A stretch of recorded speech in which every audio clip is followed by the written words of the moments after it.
Good afternoon. This is Shelbra McKnight, the Real Childcare CEO, and I'm going to have our title sponsor joining us very soon. So let's share this live and come on in the room before I add our special guest in so we can talk to you about Daycare Accounting Pro and how important having your money together is, and the ECE pep rally. I'm so excited to have Mr. David join me shortly. So let me share this with a couple of my followers, and we're going to get started at 1 o'clock. Let's get this going.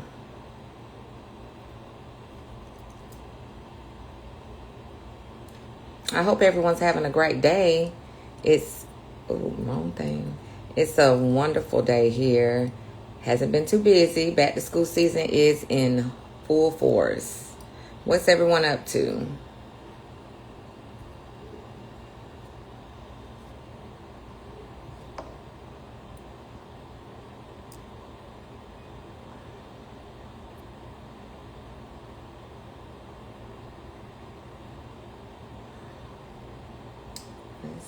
Let's see.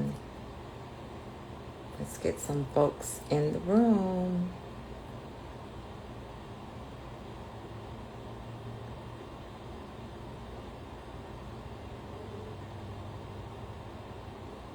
I am so excited for this upcoming event. When I tell you we have been putting in the work, it ain't easy, but somebody got to do it. And I know it's going to be absolutely amazing. Labor Day weekend is going to be awesome in Atlanta, Georgia. So if you haven't already, you need to get your tickets because we have very few left. And when I say very few, I mean very, very few. All right.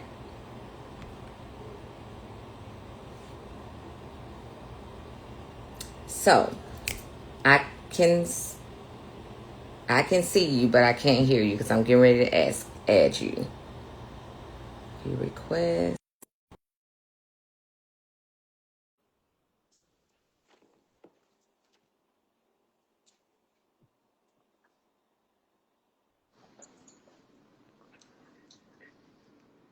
How you doing? I'm doing great. How about you?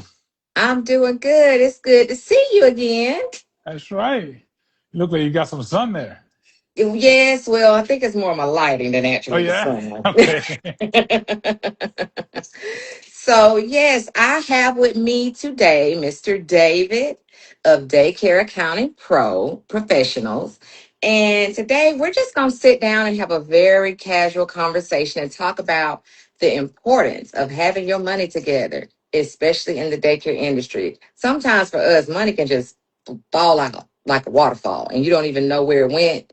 Then you get to the end of the year and you got this big old tax bill. So, got a couple questions. Want to know a little bit more about you, Mr. David and Daycare Accounting Professionals.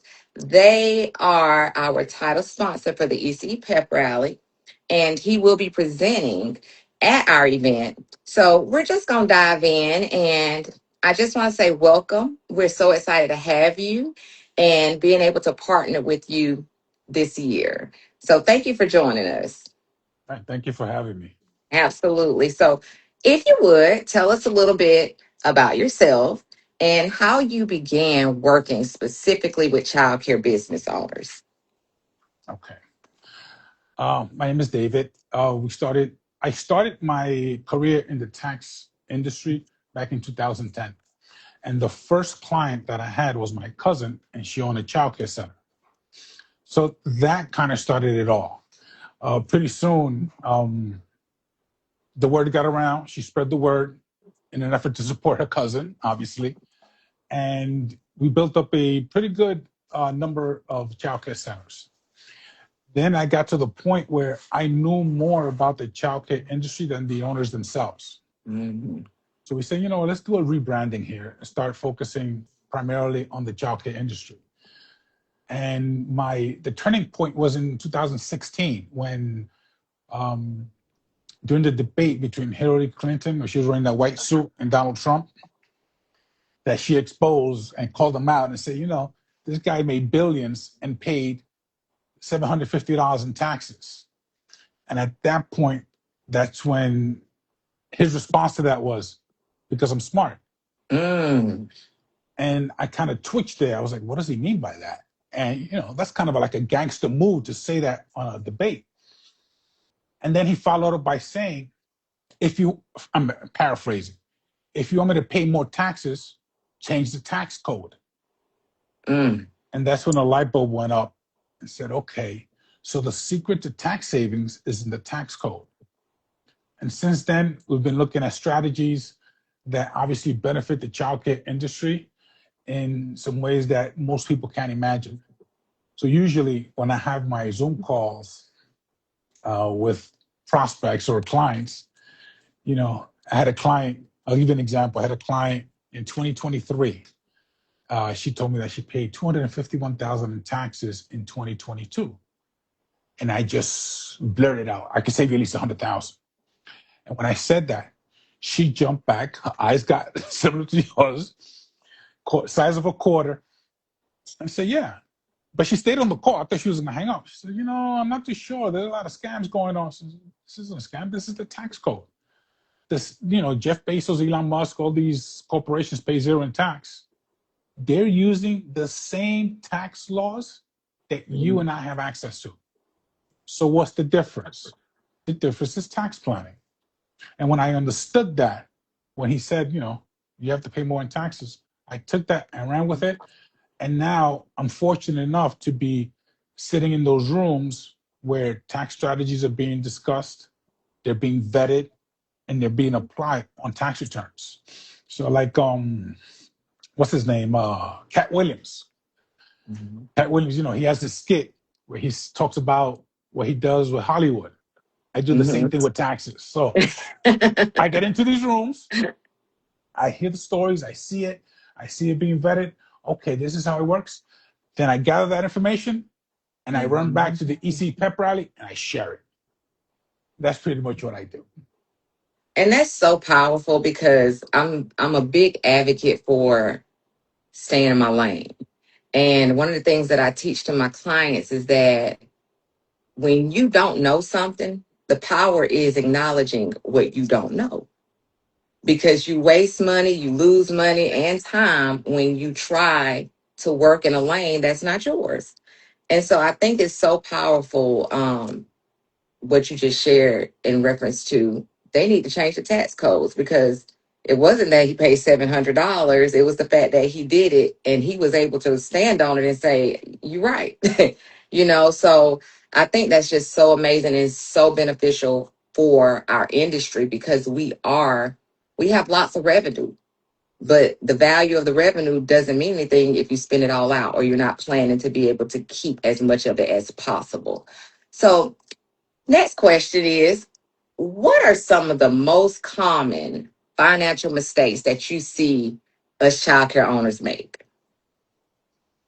Okay, there are a few, and it's not the childcare owner's fault. Fact is, you guys wear 15 different hats. You're a therapist, you're a substitute. Sometimes you have to be a debt collector, and the Mhm. finances always fall to the side. So I've spoken with thousands of childcare owners, and it's all the same. Usually, you're misclassifying your categories on your profit and loss.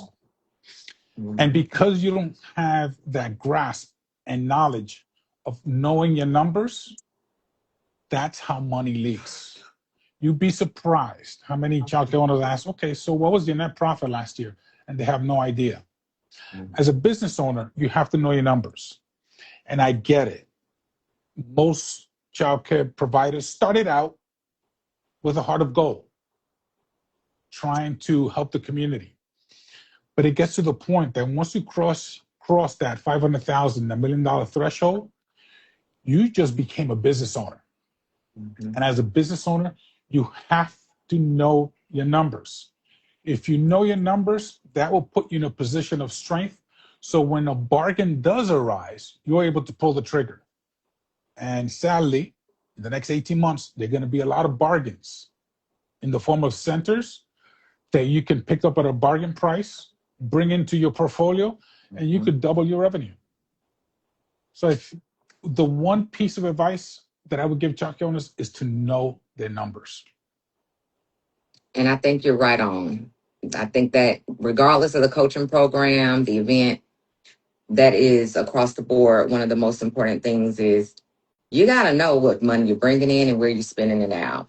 And I know for me, when I first started out, that was something my mom was in childcare before me, and she was a learned accountant. She didn't go to school for it, but she learned everything she could. And one of the things that I always reflect back on when I became a business owner was that she was very meticulous with her QuickBooks. She was very meticulous with allocating and doing her monthly reports and reconciling and all those things. But one of the things I took from that and I had to understand was that sometimes you can overcomplicate something when you don't understand how all the dots connect. And I'll consistently say this. It's so important to let the professionals do the professional work, because it's a difference in bookkeeping and accounting and then tax planning. So I personally have had my own encounter with Uncle Sam when I first opened and owed over six figures in taxes and had to figure out how to make it happen. And that's not a fun place to be. So you definitely want to make sure you're planning.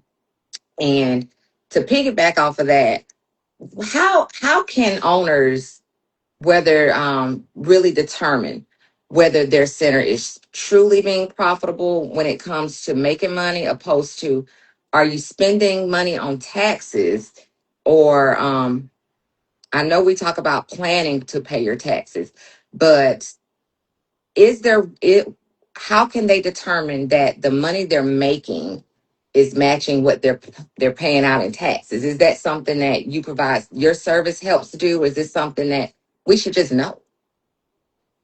It's a combination. You should know. And unfortunately, sometimes your bank account doesn't reflect what the paper says. So, we have bookkeeping and you do your books and you come to find out you have $500,000 of in net income. The first question I hear is, where is it? It's there. It's there. You just have to know how to manage it. And if on 500,000, there's going to be a huge tax bill, obviously. And that's basically where we come in, because there's certain strategies that we can use to keep more, or at least, yeah, I want to say all of that money in your business. So if you begin to strategize in the tax year, because sometimes I had a call earlier today that the owner wanted a tax strategy for 2025. We can't do that. We're working on 2026. Strategies have to be implemented this year. And if you know your numbers, and we can at least estimate what the total income will be by the end of 2026, then we can implement strategies, put them in place, drop them to the tax return. And by December 31st, you and I will know exactly how much you're going to pay. And we're not waiting for an April surprise. Now, rather than paying, we believe in paying ourselves first. Mm-hmm. Rather than paying taxes, we prefer that you invest that money or a part of that money into a strategy that's going to give you income and at the same time eliminate the tax. And that's the disconnect, because most tax preparers, they just file your tax returns and they're probably filing it correctly, but they're just complying with the law. We build the tax strategy so that we can reduce your tax liability and save you money. That client that I mentioned earlier, we saved in 2023, we saved us in the past 3 years a total of $700,000. Oh, wow. And with that $700,000, now she's building her legacy. She bought the center where her center is located, and she purchased 3 more rental properties. That's how you build generational wealth. Rather than giving that money to the IRS, you get to use it. Wow. Oh, wow. And I love that, because I feel like so many times in our industry, we get caught up in just, I'm a daycare owner, and not taking time to look at the bigger picture. And is, if I were to pass, what am I leaving behind? is it a business that can roll and keep it going, or is there actually a legacy that can be passed on? And I already see the value and the power in what you provide because it's specific to what our needs are and not just compliance. And I'm guilty. I've had a compliance accountant do my taxes. And then I look at it with very novice eyes and I'm like, you didn't even, I got 5 buses out here I just bought. Like, you didn't look at that, my equipment and all the many things. So I'll keep saying there's power in the professionals using the people who are taking the time to understand what's important to us. Um, and I know it's all about, we talking about our taxes and things. I want to know what made daycare accounting professionals say yes to becoming the title sponsor for the ECE pep rally. Ooh, that's a good one. I'm I'm I'm tired of speaking to childcare owners who don't know their numbers, who don't know what's going on with their business, who are suffering. Mhm. It's amazing the amount of people that are giving the wrong guidance. And I don't by that I mean other tax professionals. You know, just filing a tax return should not be your job. If you see that a client is paying excessive amount of taxes, it's your job to say why and how can we fix it. Because I'm Mhm. sure some out there know a little bit of the tax code that you can Yes. apply it, but they just want to be preparers. So you have to be mindful when you go to an accountant and they're just preparing your tax returns and not providing information. That's a problem. The childcare industry, this is one of my quotes. Childcare industry suffers from an inherent number of challenges. Overpaying in taxes should not be one. And unfortunately, because the lack of guidance that the childcare industry receives with regards to taxes, that's why I've been ringing the bell. I'm going to continue ringing the bell. I go to pretty much a lot of conferences, ringing the bell, letting people know that there are options out there. There's nothing separates you from, let's not get political, but Elon Musk and Jeff Bezos and these corporations that are paying zero in income Mhm. taxes. Nothing separates you from them. The fact that they're making $1 billion and you're making $100,000, that's no difference. The tax code is still the same. It's just how you use it. You know, unfortunately, those people, they have teams, a full department of accountants, attorneys dedicated to going through the tax code, sifting through it, and finding those golden nuggets that apply to their business. That gap we have narrowed down because now we make those same strategies available to the layman, to the childcare industry, to the individuals that may not have that financial integrity, financial acumen that they can make certain decisions. So we bring that to them in an effort so that they can start saving on taxes, so that they can start building that generational wealth. But it all starts with a mindset shift. You know, we hear about all these corporations, these billionaires paying zero in taxes. But when you hear that a child care owner saved $250,000 in taxes, you automatically think it's a scam. But the billionaire is doing it, and we just happily accept it. Absolutely. So what's the difference? We have to understand that there are certain things that we can use in the tax code to benefit the childcare industry. And if we act upon it, the $22 billion that childcare industry pays in taxes will go back directly into the industry. And I absolutely agree. And I think one of the biggest things that a lot of people in our industry fail to realize is that childcare is big business. And they look at others or people who are making this money and see them as separate when, just like you said, we are big business. When you're making 7, 8 figures in a childcare business, I have had up to 4 locations making $8 million a year, but when you have a tax bill and at the end of the year, it's like you didn't make nothing because you had to spit it out. Exactly. There is that disconnect. But when I write on my paperwork and do my business license renewal, they consider me big business when I have to send in that fee based on what I made. So it's like you're charging me because I made this amount of money, but I ain't got it. Yeah. So I definitely feel as though that is one of the biggest disconnects. And one of the things that I'm so adamant about is resetting that mindset in our industry is that you are a CEO, you are a business owner. And as that person, you are responsible for treating your precious childcare baby as a big business entity from day one. Because unless you're just planning to be in your home and babysit and not have a real bank account for your business and stuff, then that's different. But if you really have a goal of growing your business to take care of you, to build a legacy, you have to have that mindset in place to understand what's out there to help you grow and benefit. So I definitely feel that that is one of the biggest disconnects. I'm so glad to have you on board for the EC Pep Rally because I feel as though finance is a big area of weakness in a lot of people, and in most times people tend to shun away from things that make them uncomfortable. And it's so important to know that I love doing this exercise. I did once in a coaching program where they have your four boxes, and it's things that I'm good at and I like to do, things that I'm good at that I don't like to do, and then you have the things that I don't like to do but I'm good at. Then that bottom box is things I don't like to do and I'm not good at doing.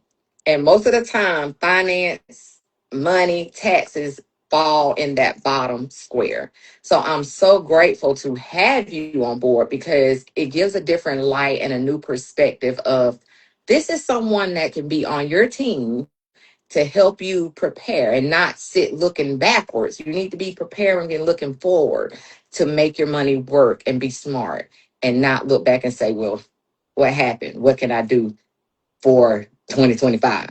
So one of my last questions, if a childcare CEO only reviewed three financial numbers every month, which three would you think are the most important?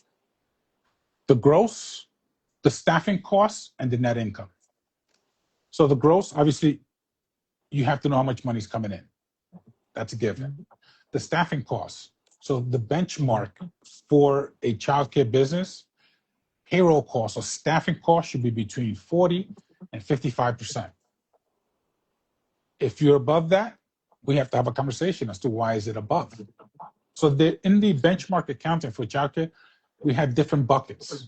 And we always want to remain within that range so that we continue to be financially sound. Anytime I present to a client and we're going over the numbers and we use percentages, I'm a numbers guy. I wanted to see what percentage are you spending on the building?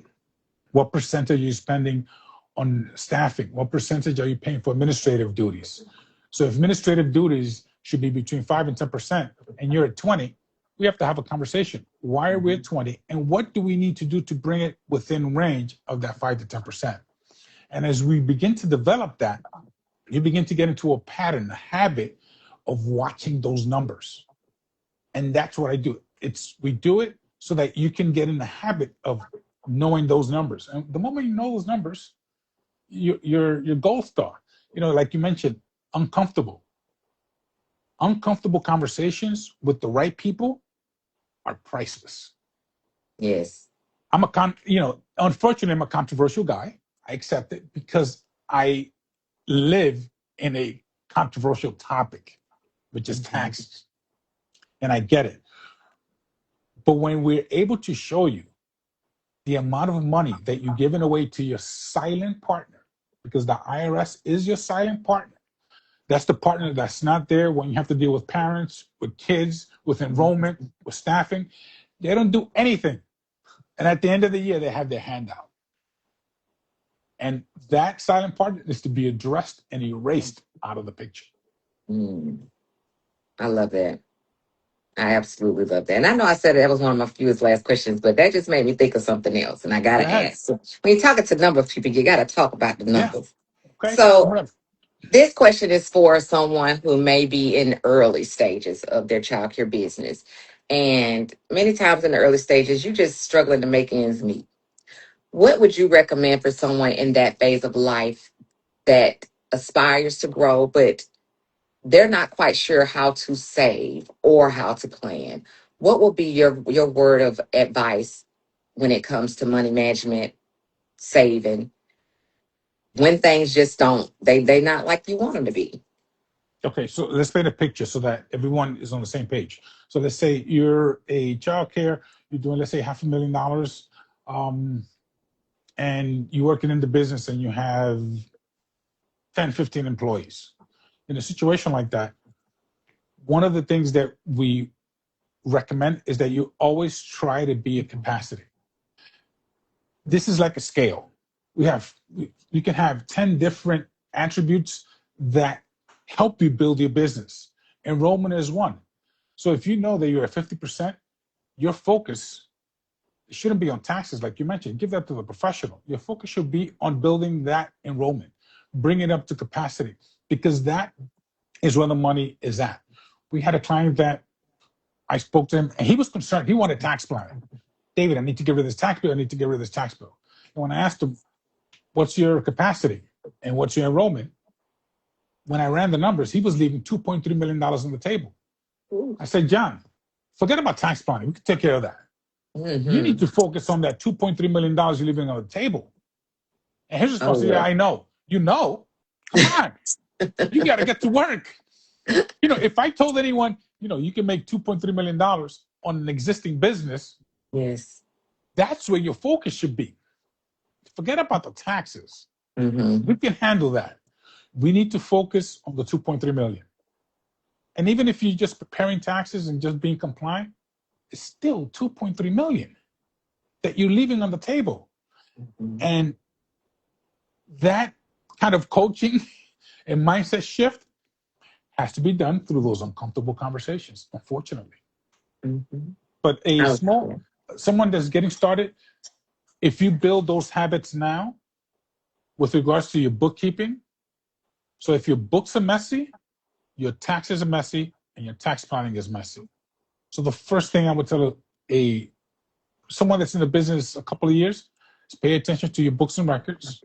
Build that habit where you're able to manage those funds, and you know exactly, if you look at the percentages, you know exactly where the money is leaking and how to fix it. And if you're able to fix that, you're going to be golden because everything falls into place. Mhm. I love it. I love it. I love it. I love it. Well, I don't want to give the people too much because this is going to defeat the purpose of coming to the pit rally. And you're going to be hitting the stage. So my last question before we close out is, what can attendees expect to learn from you and your team when they meet you in Atlanta? Well, the first thing you're going to notice is that we're on fire, on passion about tax planning because there's a funny. Well, I still do. I haven't paid taxes in a decade, so there's a funny feeling that you get in the pit of your stomach when you're not paying taxes. It feels like you're getting away with murder, and you're not. It's part of the tax code. I'm using the tax code, and it's unfortunate because you have other people that are probably making less than you and are paying more taxes than you. With that said, Mm-hmm. you should expect to learn how to implement certain tax strategies into your business. You're going to take away some information that's going to transform your business, is going to transform your mindset. You will go from a place of rather than paying your silent partner, the IRS, to paying yourself. Now you will be in a position where you can increase your legacy, whether it's through real estate, whether it's through other businesses, whether it's through investments, so that in the near future, now you can leave something for your children. At the end of the day, our focus, our only goal is to keep as much money in your business as possible. and you will be able to do that come next week. Come, what is it, Labor Day weekend? Labor Day Labor weekend. Day weekend. That's going to transform your life. Absolutely, absolutely. I just want to thank you again for sharing your time with me and taking the time out for us to go live and just do this quick chat about how awesome the services are that you provide. And I'm excited. I'm excited to learn more about this tax stuff because that's in my bottom square stuff I don't like to do. And I do believe in bringing on the professionals to do the things I don't like to do. And we are so proud to have you and Daycare Accounting Professionals as our title sponsors. We look forward to seeing you in Atlanta, Georgia, because it's going to be amazing. We got some great stuff planned. And is there anything else that you want to share? Listen, I'm ready. I've been ready. Um, we're going to shake up that that stage, and we're going to bring some information that's going to blow your mind. The only thing I ask is you come with an open mind. And if you feel uncomfortable, I'm going to say some things that may churn your stomach. But like I said, uncomfortable conversations with the right people are priceless. You can't put a dollar on it. And if you can come out of that conference inspired, ready to learn, and ready to implement strategies, and ready to save money, I've accomplished our goal.